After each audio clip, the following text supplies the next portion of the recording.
Hey guys, Miss School Beezy here, and I apologize. My voice is kind of low because the little one's taking a nap, so I definitely don't want to wake her up. But here you have in front of you all the ingredients for my third Miconazole nitrate mixture for my hair growth aid. And I'll just go one by one through each one. Of course, you have your tea tree oil, your peppermint oil. I'm going to continue using the wild growth hair oil, garlic powder from my pantry. And this go around I'm going to add some grape seed oil. Now in the last mixture that I made I added sulfur, and that turned out to be problematic in the sense that it wouldn't really mix that well with the Miconazole and the coconut oil and the oil. It was just, if you work with sulfur before, you know that it doesn't really adhere to anything else. You have to kind of make it adhere. So there were little yellow clumps within the mixture that I constantly had to try to whip back in, and it just wasn't working out all that great. So I'm just going to ditch the sulfur this go round. Now the reason that it's set up like this is because I recorded this video twice and it magically got deleted off of YouTube, which is just great because I went through each and everything. I gave you amounts of how much I used. I actually I'm shown mixing the Miconazole nitrate, and I was so sad. So I'm just gonna have to talk you through it. So as you can see right here, let me put the top back on it.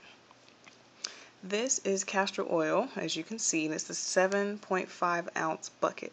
And the reason I went ahead and got this is because there was actually castor oil in it. I've been using it for about a year, and now I can't open it. And this is the container I'm going to keep my MN mixture in, as opposed to this one, which I had in the second video. And I went ahead and cleaned this little bucket out because there was actually a little bit left around the bottom, and I just went ahead and scooped it all out. And the final product, if I can get it to open, and I used the exact same Miconazole nitrate that I did beforehand, the 2%, from Target, I'll say Walmart, the Target brand, which I think was $5.60 something, or maybe been $4.60 something. All I remember was 60 something. But it has a consistency of like whipped perm almost, without the smell. But just to go over everything, I used the exact same one, like I said, of the Miconazole nitrate. I took all of my Softees castor oil instead of the coconut oil. This is the 5 ounce jar. It's a little bit bigger than the 3.5, of course, because it's 5 instead of 3.5, so you got a little bit more.